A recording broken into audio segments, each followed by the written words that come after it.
All right, it kind of feels weird doing this in person again, but we are back with another in-person together episode of the Top 8. What's going on? It's been a long time.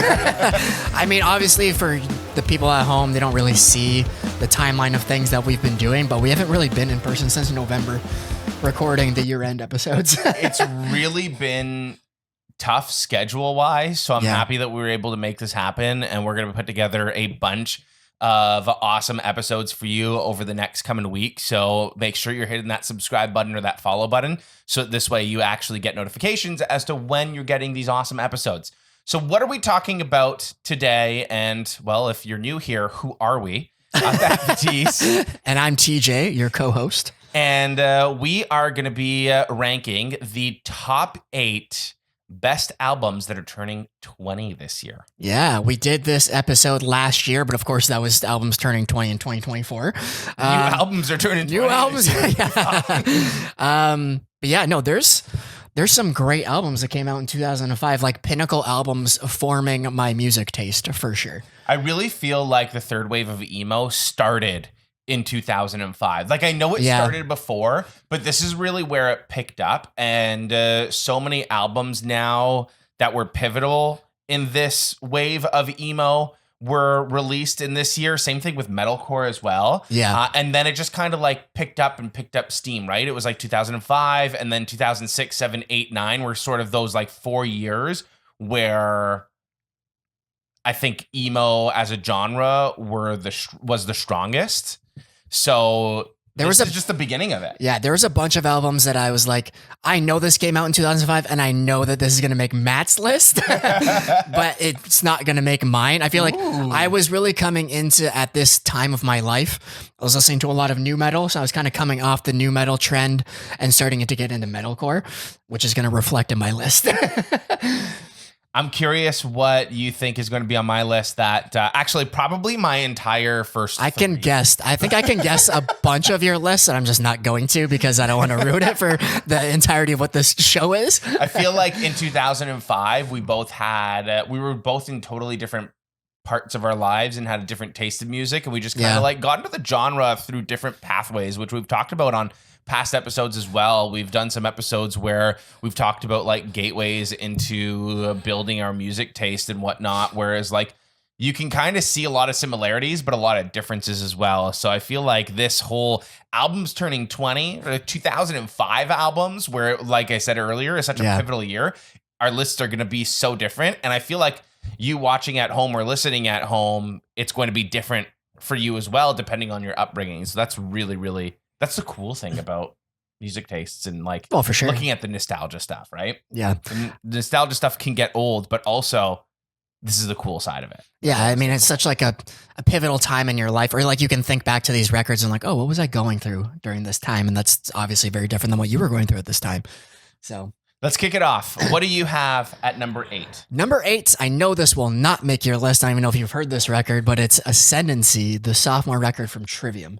Dude, I actually loved Trivium back Oh, really? Okay, hell yeah. There was a lot of metal. I was like looking at what albums came out in 2005, and I was looking at, pop punk, emo, punk, metal, metalcore, all of that. And I was actually pretty big on like metalcore and metal back in the 2000s. I fell off of it for a good amount of time. I know you like the metal side of metalcore, and like Trivium were a lot more of that metal side. Trivium, Bullet for My Valentine. Another big record. Those bands were so sick back in the day. Yeah. And I had them all on my iPod. Yeah, for sure. It didn't make my list, but... Oh, it didn't? Okay. No, but I thought maybe with all this hype, it was like, oh yeah, maybe we'll see this later.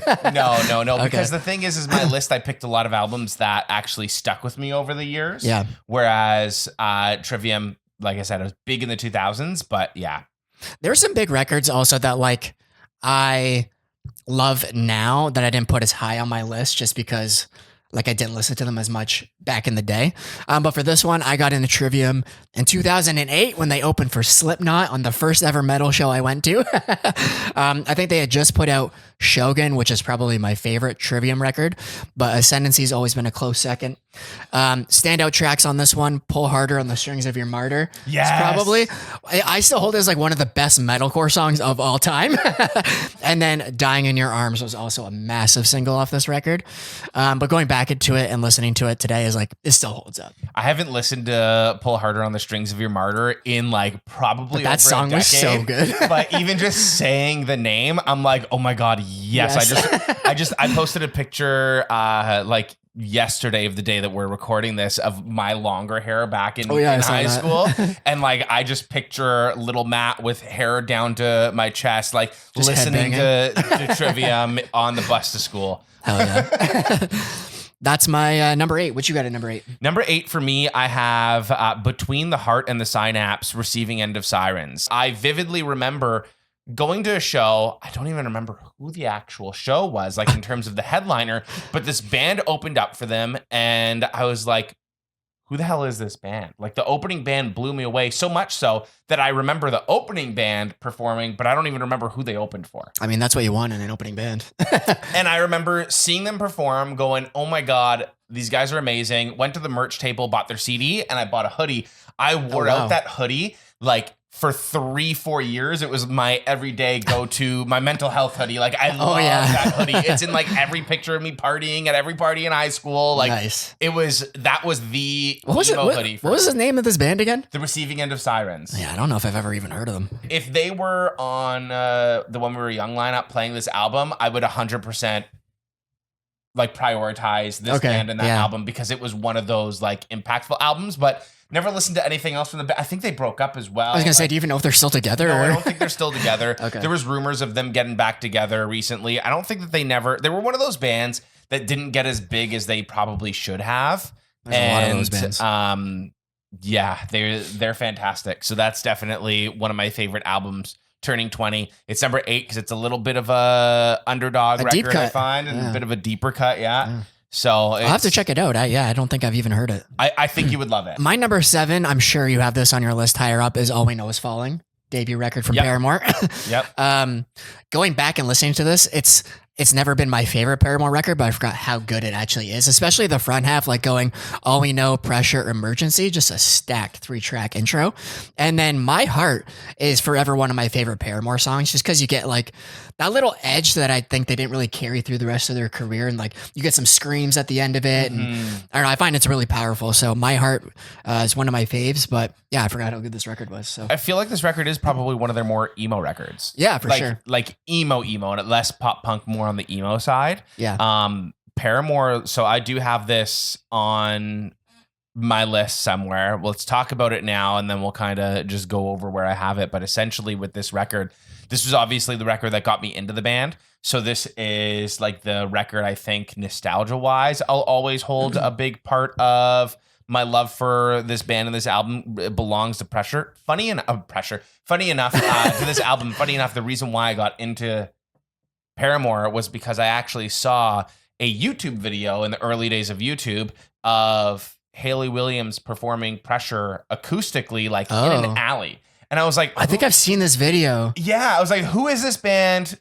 One, she's hella cute and like immediately. I mean, she was every emo boy's crush growing up. But like number 2, it was like, this song rips. So I was like, who is this band? And then Paramore went to go check out the album, and that was like it for me. Immediately she became like the queen of all emos for me. For sure. And I think for majority, she became the face of emo and pop punk for a lot of people growing up. But it was that YouTube video that drew me to this album and that got me into Paramore. So that's cool. Why I think I hold a special place in my heart for this album specifically. Yeah. I mean, it doesn't fall as high on my list because I think they've pretty much moved on from this record as far as I can tell, unless we get a random announcement that they're going back and playing it in full or something. Hey, maybe a 20-year tour. Yeah, for real. And it's super front loaded for me too. So I kind of fall off around Here We Go Again. And then I come back right at the end for My Heart. That's fair. But yeah. My number 7 is, and I wonder if you have this on your list or not, Kazaya, Protest the Hero. This was my number 9. I really wanted to put it on the list, but I felt like I had more to talk about with other records because I came in to Protest the Hero with Fortress. We've talked about this before. But Kazaya is a great record too. So this actually wasn't even the album that got me into them. They have an EP that isn't even released on streaming services anymore because Rhodey Walker has said in interviews that, you know, it was a political album written by a bunch of 17-year-olds that didn't actually know much about politics. So he's kind of embarrassed by it. Okay. But it was a solid punk record. It was so good. And then you can kind of hear with Kazaya that like punk leaning influence moving into more of the metal side of things. And I feel like this is like the record for me from them. Like this was my favorite record for a very long time, and Protest the Hero were my favorite band for a very long time throughout that era. So this will always hold a special place in my heart. And I'm surprised that it wasn't on your list, but also, I guess you got more into them with Fortress, whereas like Kazaya's the Protest the Hero album. I know. I go back and listen to like the bigger tracks off of it, but it was never like a record I went back and listened to. By the way, only like half the tracks are available on Spotify right now for some reason. What's going on? Because I was listening to it a bunch this week in preparation for this episode, but No Stars, Heretics is obviously great. Blindfolds Aside is like... Yeah, but the Divine Suicide of K was always one of my favorites too, which for some reason it's not available. But yeah, it is a great record. It just fell short of my list. Like the whole album is honestly perfect. Like it's such a perfect album to me.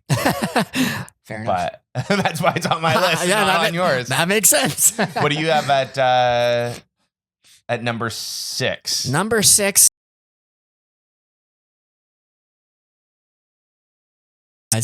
I knew you were gonna wait.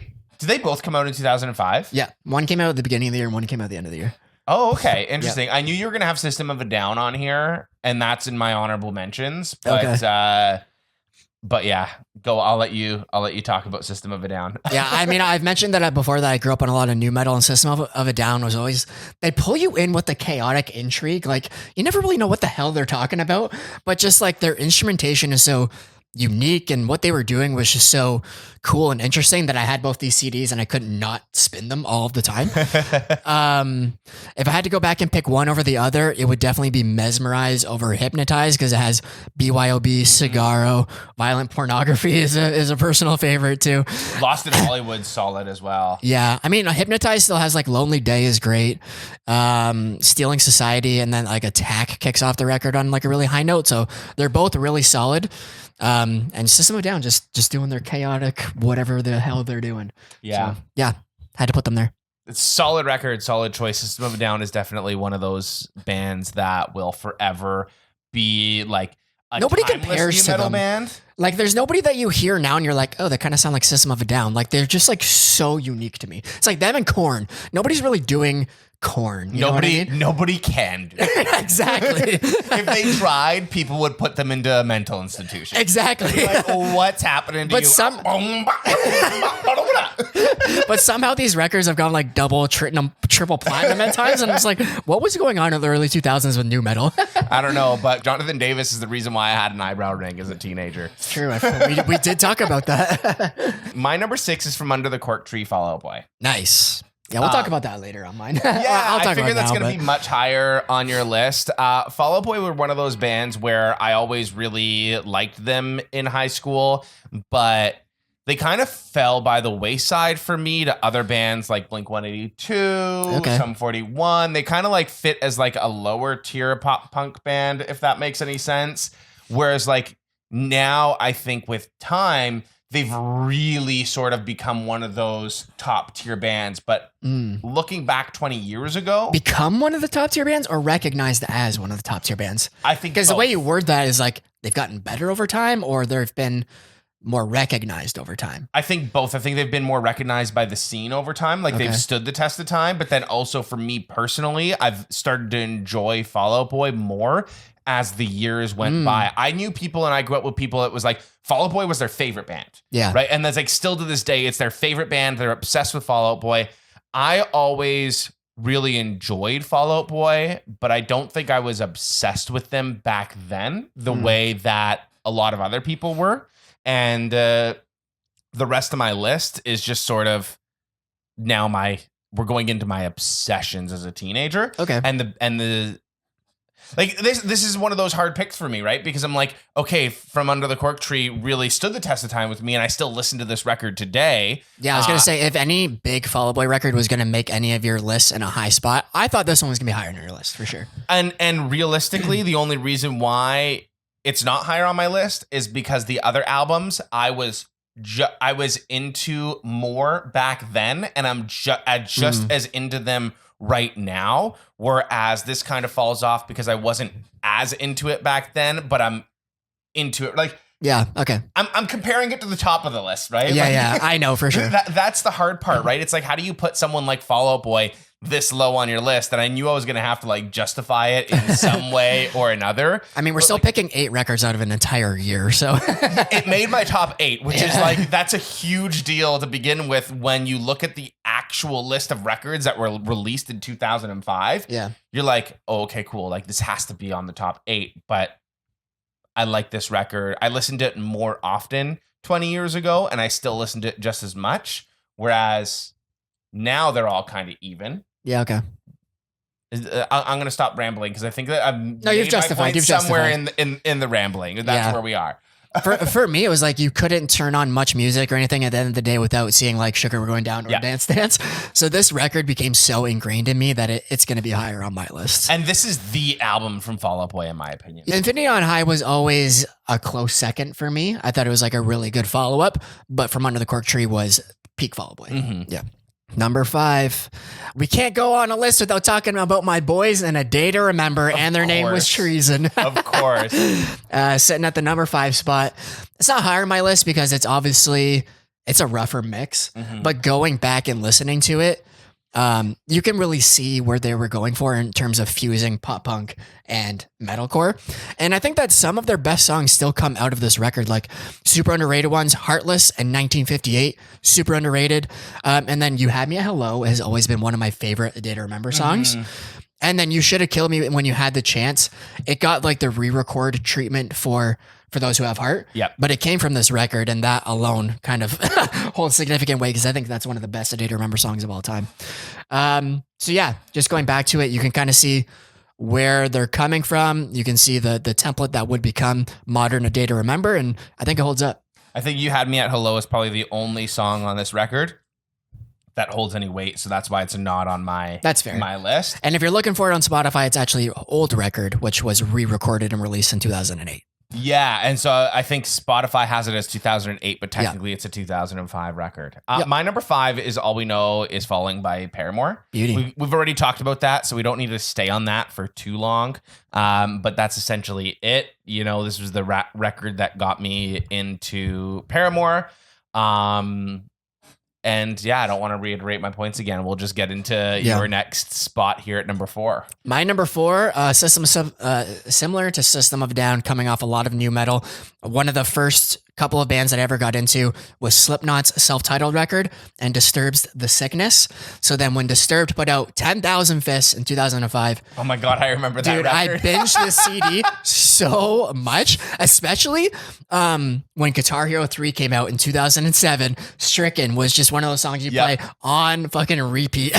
It's like such guitar-driven music that it was just like, I don't know, I had to listen to it all the time, especially coming off like not wanting to listen to so much screaming music. Disturbed was that like they're aggressive, but they're not like too aggressive, if that makes sense. Question for you. Sure. Has this album and Disturbed stood the test of time? Like, do you still actively put on this record? I would say I don't go. If I'm going back to listen to Disturbed, it's either The Sickness or this one. I do go back to Disturbed probably more than I care to admit because I listened to them so much growing up. Like even revisiting this record this week, I was like, holy shit, I forgot how much I love this album. 10,000 Fists, Just Stop, Guarded, Deify, Into Stricken. Perfect 5-track open for a record. And then later on in the album, Land of Confusion was always a favorite too. Yes, Land of Confusion. That was like the big single. That and Stricken. But I probably don't go back to it as much as maybe justifying it, putting it at number 4 on this list. But because you have it higher than some albums that I feel like you listen to a lot more today. Actually, you know what? Like I don't go back. The thing with these records being in like the 8, 7, 6, 5 spot is I pick singles that I listened to off those records more instead of going back and listening to a full album. Okay. So I would like, this is where we start to get into the full record. So, And Their Name Is Trees, and I'll listen to full. This I'll listen to in full. And then my top 3 are full record every time. Okay. Yeah. That's fair. Because I was like, I feel like I haven't listened to this album in 20 It was more of a years. nostalgia pick just because I remember like I'd be playing like NHL 06 or 07 and I would just have this on repeat on my CD player, just looping this and Linkin Park. So yeah, I had to put it relatively high. Number 4 for me is Commit This to Memory, Motion City soundtrack. This was one of the ones where I was researching and I'm like, I'm not going to put it on my list because they were just never that band for me, but I know it's going to be at least top 4 for Matt. Yeah, this is one of those albums. I've said it before. I'll say it again. I will always define it this way. It's a warm hug in a winter storm. Yeah. I don't know why, but that's the way that I feel. This is one of those records. This and I Am the Movie are the 2 Motion City soundtrack albums for me that had the biggest impact. That, you know, it was sad music that sounded happy, and on like the saddest day you can listen to it and feel a little bit better. And that record is still one of those records where when it is colder out and I'm just driving and I want to be put into a good mood, I'll throw it on, and like I can listen to this while driving through a winter storm and like on like a white knuckle drive, and the drive won't faze me. Yeah, okay. Like that calms you down. Yeah. Puts you kind of like a mellow, like a zen state. Yeah, it's a weird like therapeutic album for me, so that's Cool. That's why it's there, and I'll still listen to that from start to finish. Yeah. Now. I feel like these bands, it's like if you didn't listen to it then, like I've tried to go back and listen to them. I'm like, it's good music, but it just doesn't hold that kind of weight. For me, like I can't apply like a nostalgia, like a retrospective nostalgia. Like it's just not going to do it for me. You know what I mean? So when I'm going back and listening to the records from this time, it's just things that I actually listen to. My number 3, this is where I put From Under the Cork Tree. Okay. I think it's a perfect pop punk record. It's my favorite Fall Out Boy record. Again, couldn't turn on, any music related TV in the early 2000s and not see Sugar We're Going Down. I think I saw that music video about 1,000 times.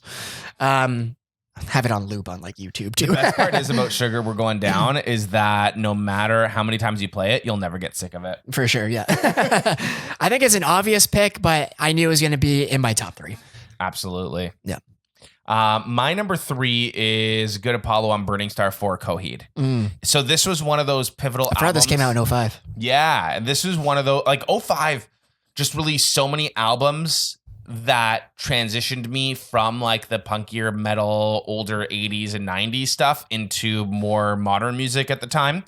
And this was one of those records, right? Especially as someone that likes rock music. This is, and wasn't fully into like emo music. This was a good introduction into maybe some of those artists that had a bit of a higher pitched voice. Yeah. But still like shred on guitar. Like anytime I was doing a guitar lesson or I had like a new guitar teacher growing up as a kid, I'd always ask them to teach me to play a Coheed song because it always blew them away. Because at first they were always like, who is this guy singing? Why does he sound like a girl? This sucks. Let me teach you Motley Crue or some shit. Yeah. And then they would actually listen to the guitar or try to learn it and be like, wow, this shreds. And this is just one of those pivotal albums into that transition. I know this was a big album for you for when we were young too. Yeah. And so this is also one of those albums that actually I hadn't listened to for a little while. And then when this was announced to be played at When We Were Young, I was like, I need to prioritize this. Going to see them live and see that album from start to finish. I mean, they changed it all up and they changed up the set list and the order, obviously, but like blew my freaking mind. I was like, oh my God. And that was actually my first time seeing a full Coheed set because the only other time that I had seen them was at Warped Tour, but we had to leave early. I think I mentioned this on the podcast before too. Yeah. We had to leave early because our parents came to pick us up early and wanted to skip the traffic. So I only saw half of Coheed set and I always regretted that. Right. So seeing them when we were young was awesome. And then I also bought tickets to see Coheed and Taking Back Sunday on their tour for this summer. So I'm super excited to see a full Coheed set. Oh, and I forgot about that tour. This album that started it all. Yeah. So nice. Good pick. My number 2, I cannot believe it's an honorable mention for you. I happened to glance at Matt's list before we got started and I was like, what the hell? Discovering the Waterfront, Silverstein. This is a top 3 post-hardcore record of all time. I have a confession to make. I was never fully big into Silverstein back then. Like I liked their singles, and Discovering the Waterfront was a great record, but it wasn't one of those records that I had on repeat back then. Okay. I just also think that there were too many pivotal albums released in 2005 for that developed my music taste. Yeah. And I had to really get Silverstein pushed down my throat before I started accepting them. Like I had my cousin that was obsessed with Silverstein, and it was, time after time of listening to them that I eventually got into them. But every single album on this list I got into so easily on the first listen. Okay, fair enough. I always forget what records came out in 2005. For some reason, I can always remember the 04 records and the 06 records. There's just so many that stand out to me. But when I was like, we're doing a list for 05, this was the only one that came to mind right away. This one in my number 1. And I think, while I think Silverstein have done an amazing job evolving and growing with their audience over time, they're still putting out some of the best music of their career. Like the new record just dropped 2 weeks ago, and it's phenomenal. I love it. But there's no surprise that they got asked to play this in full at When We Were Young. They've toured this album in full multiple times because it's a fan favorite. It's the album. It's the album. There's so many just standout songs. Smile in Your Sleep, My Heroine, of course, Your Sword versus My Dagger, Call It Card, just so many. Again, it's a top 3 post-hardcore record of all time for me, so it had to be near the top of my list. We're gonna get into the top two of the top post-hardcore records for me, because it was a big year for post-hardcore. Number 2 for me is going to be Juturna Circa Survive. Okay, yeah, very similar to Coheed and Cambria, getting me into those higher pitched male singers. Yeah. This was another one. Anthony Green's voice. There's just something so magical about it that. He's just so talented. This is such a good record in terms of Motion City soundtrack. I also said this was I also think that Juturna is one of those warm hug in a winter storm type of vibes as well. It's very much a winter record for me. And this was also an album that was a foray into post-hardcore as well. It was very much an introduction, little by little, I was slowly starting to get into post-hardcore and to emo, and it started with my top 3 albums, right? Someone gave me Good Apollo, I'm Burning Star 4, someone gave me Juturna Circa Survive, and then someone also gave me my number 1 record. I forgot that record came out in 2005. I wasn't expecting that one, but it makes sense that it's your number 1. So that's my number 2 is Juturna Circa Survive. Before we get into our number 1s, do you want to get into honorable mentions? Oh, sure. Okay. Low-key honorable mention first off was Kazaya for me. See You on the Other Side by Korn. I found that I listened to just more of the singles on that record instead of the full project. And then I have to give the shout out, low-key, All the Right Reasons, Nickelback. No. Dude, if you're gonna pick any Nickelback record though, that's the one. There's so many songs. A Photograph, Animals, Saving Me, Far Away, Rockstar. That's a banger. Come on. Listen. When it comes to Nickelback, I know it's no longer cool to hate Nickelback, and it was very much a trend to hate it. And majority of people have now moved on. Yeah. The consensus that Nickelback sucks and that they were just a punching bag. I'm staying in the 2000s with that. I genuinely do not like Nickelback. If Nickelback comes on, I'm changing it. I am through and through a Nickelback hater. And Chad Kroger, if you're listening to this, I'm sorry. I'm sure you're a wonderful person. I'm sure we would get along. There's no hate to you or the actual band members, and I don't wish you any ill will, but at the same time, I'm not going to listen to your music.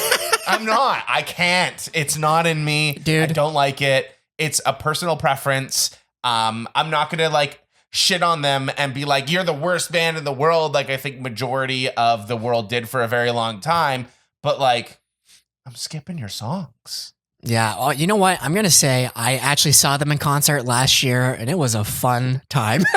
Maybe that's what I need. Maybe I need to see them live, and maybe that will convert me, because sometimes seeing a band live will convert you. But like, I appreciate Nickelback, but I don't like them. Okay, fair enough. And then one other one that I didn't want to spend too much time talking about was Shadows Are Security by As I Lay Dying. Probably one of the first metalcore records that I ever really got into. So I'm actually surprised on your honorable mentions you don't have Killing with a Smile, Parkway Drive. I got into them after that, where I really don't go back to Killing with a Smile. Okay, see, that was the Parkway Drive album for me growing up, because that was like the album I saw him perform at Warped Tour, and like Went in the Pit for, and that was like when I was starting to get into that type of music and get into that metal and metalcore and all. I got into Parkway late. Like Horizons was my big Parkway record. Okay, but they were never like. I know they were everybody's like favorite metalcore band, but I got into them super late for some reason. I don't know what the hesitation was. They were definitely my favorite metalcore band back in the day as well. Yeah. I got Plans by Death Cab as well. Essential emo record. Like that is. And then Discovering the Waterfront, Silverstein. Yeah, craziness. All right, number one. We'll let you kick it off. Yeah, my number one, Discovering the Waterfront, was the first one that came to mind, but the very quick follow-up was The Poison by Bullet for My Valentine. Ooh, you have that at number one. Number one, baby. Even when I hadn't fully embraced metal at this point, like I didn't really start really committing to metal until just before that Slipknot show. And then I was like, oh, I got to see them live. I was still listening to Tears Don't Fall because that song was everywhere. Yeah. And then like this album, which is like, it came so naturally immediately after. I definitely listen to Discovering the Waterfront more than The Poison, but I got into The Poison earlier. So I just give it the edge, basically. In terms of like guitar driven music, this record's a 10 out of 10. And I still hold it as like one of the best metalcore records of all time. Four Words to Choke Upon, Tears Don't Fall, of course, Hit the Floor, Hand of Blood, Room 409, just metalcore bangers. And I forgot that I'm going to have to buy tickets to this because Trivium and Bullet for My Valentine are touring both Ascendancy and this record and The Poison in full co-headliner, The Poison Ascendancy tuner. Are they stopping in Toronto? It's going to be here in May. I'm like, I got to get tickets to that. All right, maybe I'll come with you to that one. Yeah. So that's my number one. It's a phenomenal record. My number one, if you've watched this podcast or listened to this podcast before, you know exactly what he's going to say. All's Well That Ends Well, Chiodos, the best post-hardcore record of all time. I will forever stand by that. I wish that Chiodos on this tour was stopping in Toronto, but I saw it twice at When We Were Young, and you got your fill. I got my fill. It'll never be enough though. Like that was one of those albums from front to back listening to and seeing live again for the first time since the 2000s that essentially I could see Craig performed that record once a week and still not, it still wouldn't be enough. Yeah. Like if Craig was coming to Toronto every single Friday to perform All's Well That Ends Well for like a year, if he had a residency or something like that, I would go to every single freaking show. Like that would be my Friday night routine. That's how much I love that album. That album got me into post-hardcore, all of that. I won't, linger too much on that, but to me, front to back, perfect record. One of my favorites. Can't believe it's 20 years old.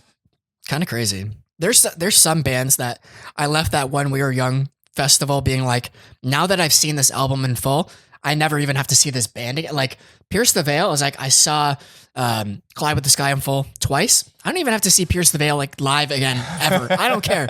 But then it's like something like A Day to Remember, Homesick. If they were like anytime they were touring, regardless if it's Homesick or not, I have to see them live, and that's like the same kind of energy. Yeah, for Chiodos. 1,000%. That's the same energy. Yeah. Also, I will say this before we kind of move on. When doing this list, I saw some albums from 2006, and when we do this episode next year... Dude, 2006 is stacked. Oh my God. The next like 3-4 years, these episodes are going to get harder and harder. Yeah, I mean, we could also do this as in like albums that turn 15 and 2025 and 10, but I feel like the 20 is like... 2006 was so iconic. Like so many records come to mind. The Black Parade, Define the Great Line, Under Oath. There's There's a lot. Yeah.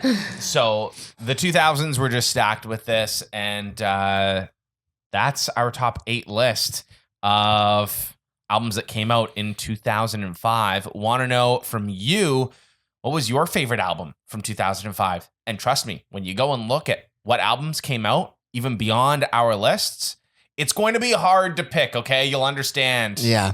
Our choices a little bit more. I also meant how hard it was. I also meant to mention this at the beginning, but I left off like greatest hits because I didn't want to include that here. But Eminem's greatest hits, Curtain Call, Limp Bizkit's greatest hits, and I think Blink-182's greatest hits all came out in 05.